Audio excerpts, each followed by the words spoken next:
All right, while everyone's getting to the stage, we're going to keep this 20 minutes, I believe I was told.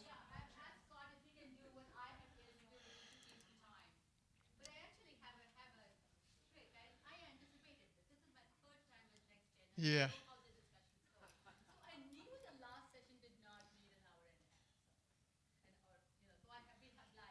All right. So you,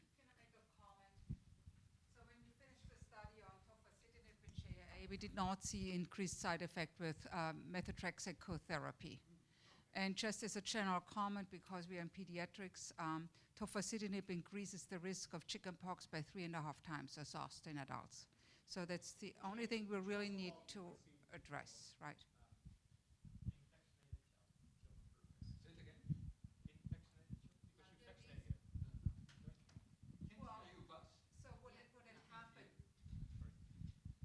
Because there was it was known there was an increased risk of SOS in adults. Whoever wanted to enter the study needed to be vaccinated against chickenpox or had protective titers. any other questions about JAK inhibitors for our panel? If there are none, I have one. We're all producing 4 different JAK inhibitors in our bodies right now: SOX1, SOX2, SOX3, and CISH. Has anybody looked at how the expression? These are upregulated proteins that inhibit JAK-STAT signaling. To my knowledge, nobody's looked at pre-activated cells and how these inhibitors act on pre-activated cells, which in patients, we'll be giving them to patients whose cells are pre-activated and who should already have high SOX1, SOX2, SOX3 levels. Whether that changes the specificity or activity, nobody has any idea. Okay. The answer is no, sorry. I asked John that question, and no idea.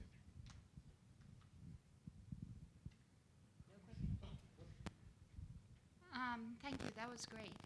What are the current thoughts on combining JAK inhibitors with other biologicals per se, other cytokine targeted therapies? And the reason I specified it because I want to distinctly, basically identify them from small molecule type therapies like JAK inhibitors. So I don't know where the other microphone is, but it doesn't matter. It has not been done on a large scale. I don't think there is any, of course, there's no clinical trials on combining JAK inhibitors with biologics. People in general are scared of doing that. But I know that it has been done. It has been done at the NIH. I have 2 or 3 people that I know have done it, and has been done in other places as well. I would be very, very careful. Again, I was, asked for a specific attempt to do that not a long ago, and actually it was in a child. My suggestion, again, I'm not a physician, so I can't, my clinical training comes from many years of interaction with you guys. And I mentioned all the possible, negatives of that. Nonetheless, the physician went ahead and did it. So the patient is on JAK inhibitors, tofacitinib, and anti-TNF, because the anti-TNF works very well on the gastric effect of this disease. This is a patient with probably a Mendelian disease, or an unknown gene disease, but also lungs issue and many other problems. And it seems to work very, very well for his the lung part of the disease, but they cannot take the anti-TNF away, and they're doing it. And the kid is doing slightly better. Not a lot, but slightly better than before. So it's been done. It's done. I just, would be very, very, very, very concerned about it. And that I know that people that refuse to do it, they just don't want to do it. Can I add another question to that? Sure. So Quickly. Sure. And this is a question I wanted to bring up for all the people who treat the patients in here. And I wanted to ask a question. If the question is between keeping the patient for long term on good amount of steroid, as opposed to treating the patient with a combination of JAK inhibitors plus a TNF inhibitor or another type of biological therapy, then which one would you prefer, the side effects of the steroids or side effects of that combination? I leave it to the doctors here. I think the answer is it Neither. depends.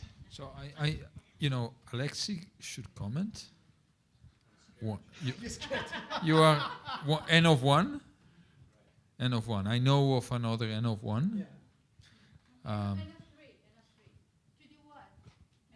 To do A biologic. This is a combination of. yeah. So Oh, I N of have 3. one. That's the same one I know of. Oh yeah, but I have two of my own. We're a little. On biologics and JAK. Yeah, I think so. So my position is that the rationale that we feel perfectly comfortable combining drugs whose mechanism of action we don't understand, and that is much more accessible than combining drugs whose mechanism of action we do understand and have a much broader therapeutic index, is not rationally sound. And that I think that we avoid biologic combinations largely because of logistical concerns, not necessarily safety concerns.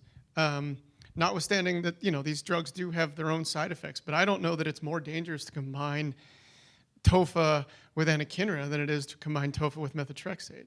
No, I agree. From that point of view, I totally agree. All drugs are biological once you put them into people. Just targeted and non-targeted. Fair enough. I would add that part of the problem is, in an FDA put a big black box that says biological should not be combined with something, or not the FDA label, right? Then if you feel like you're doing something that is against the wishes of what most people would want. On the other hand, steroids, there's nothing similar to that. So But it's kind of But the FDA doesn't have to provide rationale for its black boxes, does it? well, it's a signal, right? But then some families do worry about that. So. We have a box warning about cancer I- inhibitors, and we have recent data showing they don't increase the cancer risk. Well, but they are used also for IBD, right? Where they combine with certain medication, then they can. Sure, but that's not what the box warning is. I'll comment. Sorry. Sorry. Yeah, I'll comment. I'm sure Rafael would like to comment too. So, at the NIH, there is only one patient in combination of two biologics. It's a patient with NOMID who has also Crohn's disease. So she's on anti-IL-1, and now with anti-TNF, it's infliximab that she's receiving with a very good response of the Crohn's disease and no complications so far. It's been 1 year already in the combination. And in regards to JAK inhibitor, recently we discussed that she doesn't have any. We don't have any patients receiving yet, but there are 2 patients who are going to receive. To start soon. One patient with SAVI who is not responding well to baricitinib. She'll have anti-interferon beta antibody added to the therapy. Because her ulcerative disease, skin disease, is very severely progressing. And the other patient is a NEMO and DAS patient, also a very complex disease, who is on anti-TNF, mostly because of the mechanism of that is what we believe is the mechanism. She will be started on baricitinib at the same time, so soon, but we don't know yet the response, but they do have indications. There's 12 more minutes. I just wanted to say something about the black boxes that were mentioned before. So the black box on associating biologics comes from one very strong clinical observation. It's a clinical trial with infliximab and anakinra in patients with severe RA. They had a very high incidence of severe infections that led to a very wide black box. You cannot associate. You cannot do association between biologics. In that case, I think the data are there for these associations. None of the other association has proved any risk. So I think the box is maybe a little wide, but on those IL-1 and TNF is based on data. The same is true for PPD testing. Since the TNF inhibitor you know, and the story, you know, very well know the story. Now, any targeted therapy has to do PPD testing or quantiferon. That doesn't make any sense biologically. So I think these things could be slowly changed. We just have a matter to provide the evidence that this is the case. There is no sense in doing quantiferon for tocilizumab or an R6 inhibitor. I don't know about the JAKs. No. Well, I do have a systemic JIA patient with really refractory arthritis, no MS, not that we know of any longer, not even a lot of systemic features, but I've had to treat with abatacept and canakinumab once, and abatacept and anakinra and abatacept and now tocilizumab at a relatively high dose, still with sort of questionable improvement of the disease. They even went on Salexi for a second opinion, and we finally are trying to get tofacitinib approved because it's been denied a couple times already. But in that situation, I have been more scared of an infection, and the family is like, look, you need to do something about this arthritis. This is just cannot go on, and lots of steroids too, and it's just you kind of hit a brick wall. So can I say something about what you asked before? There is one advantage of if you have to combine a JAK inhibitor with a biologic, if you want, and comparing it to combining steroids with a biologic, that if you have a side effect due to a JAK inhibitor, for example, you stop it. And with these current JAK inhibitors, the next day, you no longer have any drug in circulation. You have to give it twice a day because they're very rapidly metabolized and cleared, and their activity completely disappears in a matter of hours, right? So whereas steroids, that's not the case. You cannot stop cold turkey. You need to taper it, and it takes time. And so if in the event of a side effect, from that point of view, then the JAK inhibitors combination, I think in my opinion, and this is my personal opinion, is probably better than combining with a steroid. I don't know what you think as a clinician, what you thought about that. About rebound As far as I know, there's no rebound whatsoever. I've never heard of anything complaining about rebound effect. So just a statement, I have been on JAK inhibitor, Xeljanz, plus TNF blocker, even failed that, and now I'm on JAK inhibitor plus apremilast, which is near here nor there, and ixekizumab. The reason I asked this question, because when after failing, since this is a parent-patient panel as well, I just wanted to share, because I wanted to make a very important point here, that when I was presented with the option of staying on 30 milligrams of prednisone a day for another God knows how long, as opposed to all the risks that you mentioned, and also being on that much steroid and being miserable at the same time, I felt like the quality of life mattered a lot more, which is what you mentioned as well. And the side effects of the steroid has been a lot more than you can imagine. So I think as physicians, we are more scared than the patients. As a patient, I was welcoming the side effects because I feel like I'd rather have a shorter life that's more fruitful than a longer but miserable life. So I think it's important to, when we take that and all those side effects into consideration, take what the patient preferences are into consideration as well. I want to switch topics. Sure. Thank you. To on-target side effects. In the baricitinib Candle-Savi study, there was a lot of BK virus, and that was a problem. I'm going to open it to parents first, what their experiences have been on JAK inhibitors. I'm only 3 weeks in, so she's sick right now.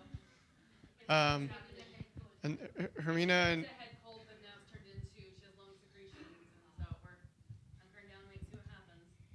Yeah, that's what I suggested to the patient that was, as I mentioned before, was put on both anti-TNF and TOFA, and I said, okay, make sure that you check BK and CJ and all these viruses. Hermina, weekly. Yuki, any insights from the clinical trials? I can tell you, from the combination with the non-biologic DMARDs, we didn't see increased infection risk. And overall, we did not. And I can also tell you that the medication was very well tolerated, especially for patients. What who dose kind was of- this one? What dose were you using? What dose? The 5 The milligram? tofacitinib dose, that's the only one right now. 5 milligram. 5 milligram Exactly. twice a day. And it, Yeah, your kids. So yeah, Okay. sized for that dose. Okay. But there was not, there were some patients who hadn't been on remission for, despite having failed a lot of other biologics, and they, for the first time, responded to the tofacitinib, so it was really nice to see. So that was a good segue. I want to ask about dosing. So another big takeaway from the baricitinib study was the doses that they eventually needed to suppress phospho-STAT1 were staggering, were higher doses in tiny children than we would consider giving in adults.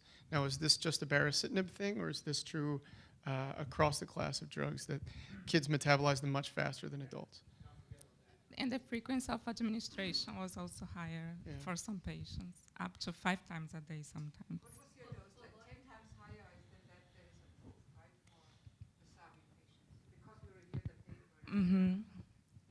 I don't think it was 10 times higher. but it Just was summarize what the significantly study higher. showed about dosing. So yeah, it showed that the half-life of baricitinib is shorter, definitely for children, and the frequency of administration varied between BID to up to more often to 3 to 4 times a day, but in one patient 5 times a day. Although this patient now is back to 3 times a day, which is a patient with undifferentiated disease. Yeah. And then in terms of the dose, I don't remember now, to be honest, in milligrams in the dose per kilo square meter, but it was significantly higher than the dose used for adults. But the most striking actually was the number of times that it's given per day. Yeah, especially for the smaller the child, the younger the child, the higher the frequency needed, actually. If a daily dose of tofacitinib is 7.5 milligrams, right? And we have a 5 milligram pill, how would you divide it? Would you do it 5 and 2.5? Would you do 2.5 3 times? Would you do, what would be the best? Because you showed some interesting PK data, right? If I have to talk about from a pharmacokinetic point of view, then it should be divided 3.75 and 3.75. I think you need split it in two, because that's what the PK of the drug is. They're 5 milligram pills. Right, that's the problem. That's I understand. That's there's a logistical issue here. I understand. There's hope inside. There's going to be a suspension that tastes like grapes. And so is the metabolism a class effect in children, or is this just a baricitinib problem? Does anyone know? Do we need to give tofacitinib at staggeringly higher doses in children than we would expect in adults? I don't think it's known, but there is a Brazilian patient using it. Was the trial including PK? No, there was no PK sampling because. Oh, sure, there was PK sampling. We always do PK sampling. Yes, there's PK sampling. PK data from the trial, and we have a real data from kids on top. I haven't used a lot of tofa, but clinically, has that been people's experience as well, that they really need to push the dose? Yeah, I know that Rafaela recommended for a Brazilian patient who is on with Kendall severe with tofacitinib, and he's also using 3 times a day. Yeah. The case that I was mentioning, which is both on tofa and that we have, again, against my suggestion, is good on 10 milligrams. There's also the possibility that different diseases are going to need different doses, which suggests that there might be a need for biomarkers to know when you've hit. I totally agree. So the point here is that you're not shutting off the system. You're not getting rid of IL-1 completely when you use canakinumab, or when you use tocilizumab. You just neutralize the receptor theoretically 100%. This is sort of what you need. With JAKs, you're not doing this, right? That's not totally true. There was a slide that I didn't present because I thought it was kind of redundant. But in the case of tofacitinib, if you look, for example, at the inhibition of STAT3 or inhibition of STAT1 downstream of IL-6 signaling. This was done. This was published by Jennifer Hodge at Pfizer. So the doses that are required to block the STAT3 signaling are much lower, if you look at, are much lower than the doses that are required, the doses that are required to block the STAT1 signaling are much lower than the doses that are required to block the STAT3 signaling. So depends on what is the part of the pathway that is more prominent for one particular disease. So again, the PK, the dosage associated with the pharmacokinetic of the drugs, it's a way by which you sort of you can modulate to achieve selectivity, and that's the way I present normally that slide. But it's not totally true. It's only somewhat true in the case for the JAK-STAT pathway. Yes, you're interfering with the signaling, but not shutting down it completely. no. And again, the signal is complex, and it also depends. From my perspective, is that again we are very simplistic and trying to narrow it down to JAK XYZ stat 3 5 whatever. In reality, in a particular cell type, there's multiple levels of the different stats. So if you have more stat 3 than stat 1, then a small dose blocks all the stat 1, but there's so much stat 3 present in there that you require higher doses. And so that also needs to, and that could be cell dependent or state activation of the cell So it's much more complicated. With baricitinib, we did a STAT1 phosphorylation in your lab. We did actually together with the PK samples as well, and we also did interferon score also, and we noticed a significant variability of both STAT1 and very strong suppression also of STAT1 phosphorylation, depending on the time of the day as well. So. Pretty much. Any last burning questions, especially among parents? Is it easier to give a drug 3 times a day or a shot once a day? I just had a question to clarify. So you mentioned the JAK inhibitor you're giving twice a day, and you said if you take them off of it, you can do it cold turkey, and it's out of their system the next day? Okay. Yeah, the clearance of these drugs is very, very rapid, extremely rapid. So I'm done. I think Oh, okay. a number of the kids with SJIA lung disease are going on tofacitinib. Mhm. If you were to replace that with a targeted JAK inhibitor, from which one would you think of and why? That's a loaded question. Why would you? Why would you? Why would you? I don't know if You don't know that if you would. I mean, I think this is Right. a discussion. Well, that's the question I asked, right? I'm still concerned about the growth hormone. Yeah. So NGM-CSF. The Correct. reality is that I'm not. You're not. I'm not. I mean, the GM-CSF that I show you for the upadacitinib, I think it goes against replacing it with something that technically is JAK1 selective. It's not, but technically. But that's okay.